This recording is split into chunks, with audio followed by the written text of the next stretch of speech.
Today we are going to discuss about the equilibrium income determination by using the aggregate demand and aggregate supply approach, and in the later part we will discuss the equilibrium income determination by using the investment and saving approach. So both these two approaches are quite important for the equilibrium income determination. So we will go on by one. So at first we will study the equilibrium income determination by using the aggregate demand and aggregate supply approach. Now what is aggregate demand? Aggregate demand in a two sector closed economy. Two sector closed economy means I am here not assuming that the government is intervening. That means that is the economy is the laissez-faire economy where government intervention is not allowed or government is not willing to intervene. So in this type of two sector closed economy, aggregate demand is basically the consumption expenditure plus investment expenditure.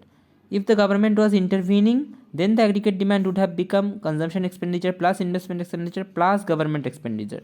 If the government is intervening and the economy is open economy, it is not a closed economy, then we have to add net exports, that is export minus import. Okay, here we are not assuming these two things. So aggregate demand is basically the consumption expenditure plus investment expenditure. Now investment expenditure is basically the autonomous investment. It is referred as autonomous investment. In this case of aggregate demand, the investment expenditure is the autonomous investment. Now what is autonomous investment? Autonomous investment is that part of investment which is done for the smooth functioning of the company. Smooth functioning and smooth wear and tear of the company, that is installing new machines, creating a new warehouse, or input requirements. Okay, this type of investments which are done for the smooth functioning of the company are referred as autonomous investment. And autonomous investment doesn't depend upon rate of interest, nor it depends upon level of income. If the rate of interest is very low, it doesn't mean that autonomous investment will increase very much. Or if the rate of interest is very high, it doesn't mean that autonomous investment will stop. If you have to operate the company or the farm, autonomous investment must remain, and it will not depend upon the rate of interest nor on the level of income. This is the it is the parallel to x-axis. The autonomous investment curve is parallel to x-axis, where autonomous investment is measured on the y-axis, and level of income or rate of interest, whatever you may want to tell, is level of income or rate of interest is measured on the x-axis. Now at this level of income or rate of interest, investment is at this level of income, investment is at this level of income, investment is at this point. So autonomous investment is not changing. Level of income or rate of interest is changing, but with respect to that level of income or rate of interest, autonomous investment is not changing. So that's why it doesn't depend on, as I have said, it doesn't depend on the level of income or rate of interest. Okay, now next we will know what is the slope of the aggregate demand and aggregate demand curve. So as our income increases, our consumption will also increase. So when our consumption is increasing, that means this portion C is increasing. Investment doesn't change. Autonomous investment doesn't change with respect to the increase in income. This will not change, but this part will increase. So as our income is increasing, our consumption is increasing. That means this part is increasing. That means our aggregate demand is also increasing, right? So aggregate demand has a positive slope. If we plot the aggregate demand curve, it has a positive slope. Okay, so let's plot the aggregate demand curve. Graphically, if we plot the aggregate demand curve, it has a positive slope where income or output is measured on the y-axis, and on the x-axis we have measured the aggregate demand. So it has a positive slope with respect to income, because as I have shown that when income increases, our consumption increases, and when our consumption increases means this part of the equation increases. When consumption increases, so aggregate demand will automatically increase. So it has a positive slope with respect to the income. Now we are heading to the aggregate supply. Let me tell something about the aggregate supply. Aggregate supply, which is also known as the total output of the economy. So this total output, or which is also known as the total income. So aggregate supply, which is known as total output, also known as total income, is basically divided into two parts, that is consumption plus savings. Suppose I have 10,000 rupees today. I have two options with this 10,000 rupees. Suppose 10,000 rupees is my total income, right? So I have two options. I may consume it or I can save it. Suppose I have consumed 8,000 rupees and I have saved 2,000 rupees. So this consumption plus saving is equal to my 10,000 rupees. That is my total income. So aggregate supply or total income, aggregate supply is this total income, but this is not for any individual. This is for an not for any individual. This is for the entire country. Okay, that's why it is called aggregate supply or total output. For all the people of the country, if we add this consumption and saving, we will get the aggregate supply or total output or total income. So I hope this is clear. Now it also has a positive slope, because when our income increases, our aggregate supply curve will automatically increase, because aggregate supply curve is basically our representing the total income of the country. So when income increases, aggregate supply curve will automatically increase, or aggregate supply will automatically increase. So it also has a positive slope. If you graphically see the aggregate supply curve, then it is in the form of this line. This is the aggregate supply curve. So it is representing that the consumption and savings are equal. That's why it is a 45-degree line. It is a 45-degree line representing that the consumption and savings are equal in the country. Now let me connect these two graphs, this aggregate supply curve and aggregate demand curve. So this will be the income. On the y-axis we are measuring the income, or you may say we are measuring the output. On the x-axis, at first I will draw the aggregate demand curve. What is the aggregate demand curve? Aggregate demand curve will be obviously positive sloped with respect to the income, and this is the aggregate demand curve, right? Next I will try to plot the aggregate supply curve. Okay, aggregate supply curve is also positively sloped with respect to the income. So if I plot the aggregate supply curve, then that will be, this will be my aggregate supply curve, right? Now this is a 45-degree line equating the consumption and saving. So this is the aggregate supply curve and this is the aggregate demand curve, and it is very clear from this graph that this is the point of intersection between these two curves. This is the point of intersection. In this point, aggregate demand is equating aggregate supply. This is known as effective demand. Effective demand is the point of demand, is the point where aggregate demand and aggregate supply equates each other. So this is the point of effective demand. I will not describe effective demand much in this video because that is not important. Now this aggregate demand and aggregate supply must remain or must be intersecting to attain the equilibrium income level. This is the equilibrium income level. If I write this, let me draw this.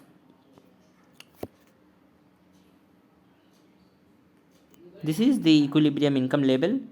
Okay, so to be on this equilibrium income level where aggregate demand and aggregate supply is equal, to be on this income level where aggregate demand and aggregate supply is equal, what should happen?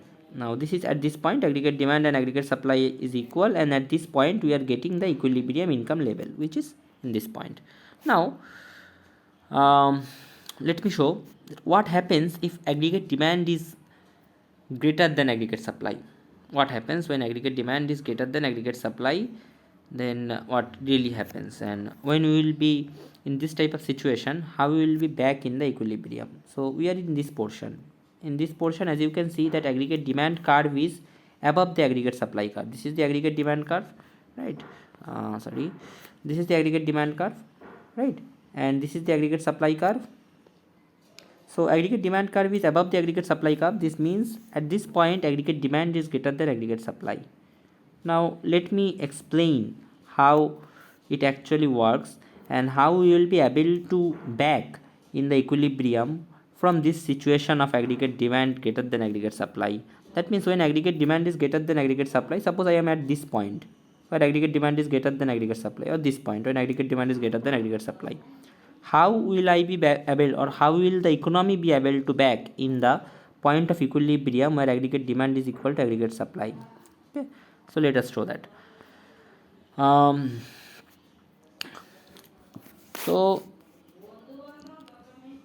when aggregate demand is greater than aggregate supply,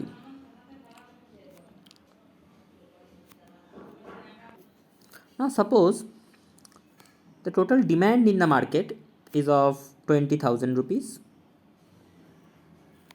and the total supply in the market is of 15,000 rupees. 15,000 rupees in the sense the goods available in the market is of equivalent of worth of 15,000 rupees, and the demand for the goods in the market is equivalent of worth of 20,000 rupees. Okay, so this is the demand and this is the supply. At this type of situation, the company who is actually producing these goods, the company will feel that their stocks will be finished soon. Their stocks will be finished because their supply is not enough to meet the market demand. Market demand is quite higher, that is 20,000 rupees. So the companies that are producing these goods, they will feel that their stocks will soon be finished, so they have to increase their production. So when they increase their production, that means output increases, and as I have said, when output increases aggregate supply increases. Okay, and when aggregate supply increases, then suppose at first this aggregate demand is greater than aggregate supply, but now aggregate supply has started to increase. So after a point aggregate demand will equate aggregate supply. So we will be able to reach the equilibrium point. This is the equilibrium point. At this point, point E, suppose we will be able to reach the point T. This is the point of equilibrium after some time by this method. I am telling it again, when aggregate demand is greater than aggregate supply. Suppose the total worth of aggregate demand that is demanded in the economy is of 20,000 rupees, and total worth of goods of aggregate supply in the economy is of 15,000 rupees. So demand is obviously greater than supply, and the companies will not be able to the companies will not be able to meet the demand of the economy by the supply because the supply is less. So the company will company will feel that their inventory or their stock of goods will sooner be finished, so they have to produce more. And when they increases their production, what will happen? Output or aggregate supply will increase, and when output or aggregate supply will increase, it will be equal to aggregate demand. After a time, it will be equal to aggregate demand, as you can see here. Now see another situation when aggregate demand is lower than aggregate supply. What happens when aggregate demand is lower than aggregate supply? So in this situation, when aggregate demand is lower than aggregate supply, that means the demand in the economy is lower than the supply. Okay, that means company which is producing the good has enough stock. Suppose the demand is of 20,000 rupees and the supply is of 25,000 rupees. Now company will feel that they have excess supply. Obviously the company will feel that they have excess supply and their products will be unsold in the market. Some of their products and most of their products will be unsold in the market because of lack of the demand in the market. So the company will stop producing the output, or company will reduce the production. What will happen when the company is reducing the production or stopping the production of output? Aggregate supply will fall, and when aggregate supply falls, what happens? When aggregate supply, I mean to say when production is being reduced by the company, at first output will be reduced. Sorry, this color is much too hazy. Let me. Okay, so at that time output will fall, and when output falls, aggregate supply will fall, and when aggregate supply falls, this is falling. At first this is greater, at first aggregate demand and is less than aggregate supply. Now aggregate supply is falling, so after a point aggregate demand will equate to aggregate supply, because this is 25,000, this is falling. After a time it will be 22,000, and after a time it will be equal to 20,000, so that will be our aggregate equal to demand. So 20 is equal to 20,000, that means aggregate demand and aggregate supply will be equated after a certain point of time. So this is how we will reach to the equilibrium. So no matter whether we are in this portion of the curve where aggregate supply is greater than aggregate demand, or this portion that is aggregate demand greater than aggregate supply, we will ultimately reach the equilibrium point, that is the point of E, and this is the level of equilibrium income also. We will ultimately reach this point. Now we will talk about the savings and investment approach.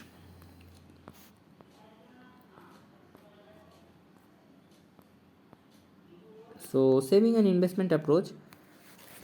For going into the savings and investment approach, we have to understand what is saving and what is investment, and also how can we determine the equilibrium level of income by using the savings and investment.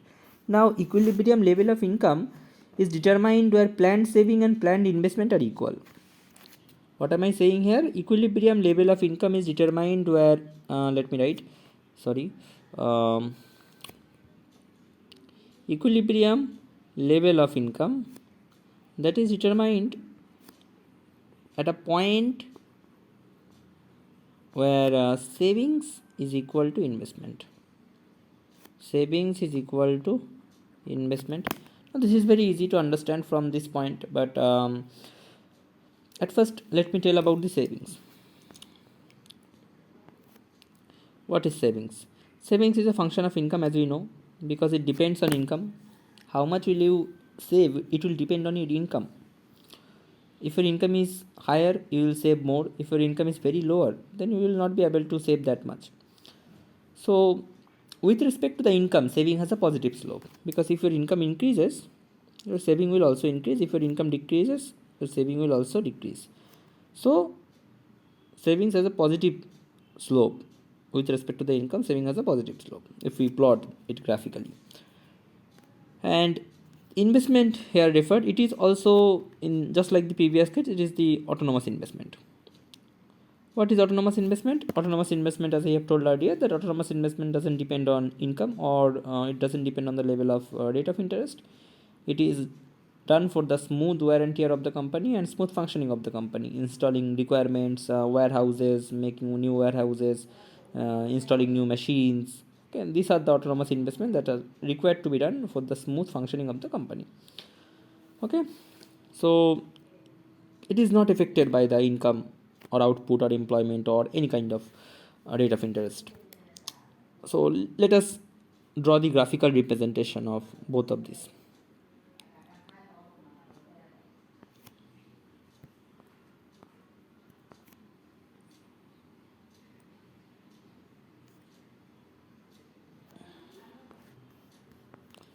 So at the x-axis we are taking income or output,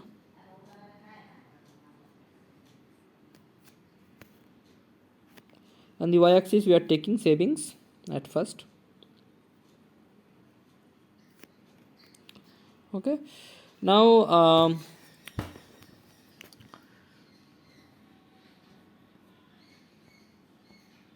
let me draw the savings curve at first.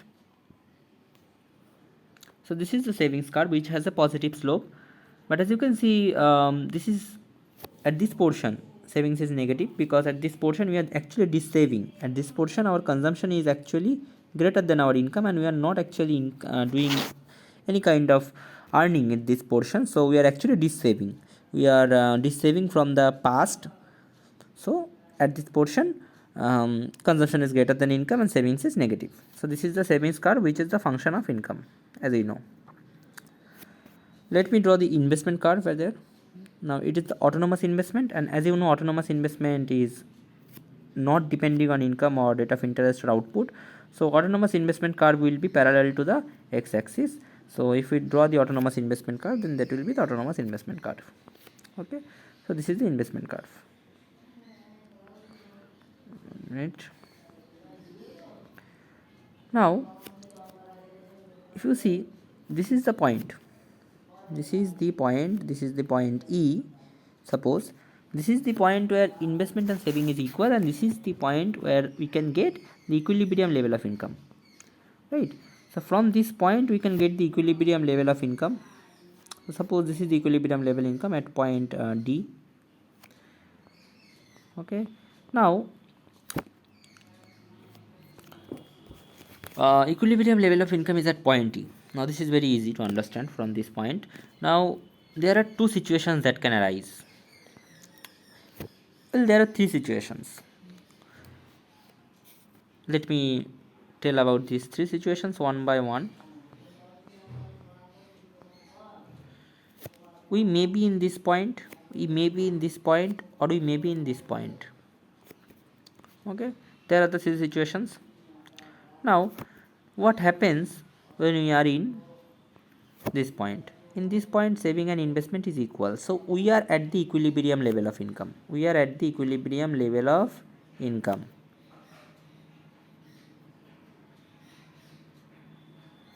At this point, savings is greater than investment. And at these points, investment is greater than saving. Investment is greater than saving. In these two situations,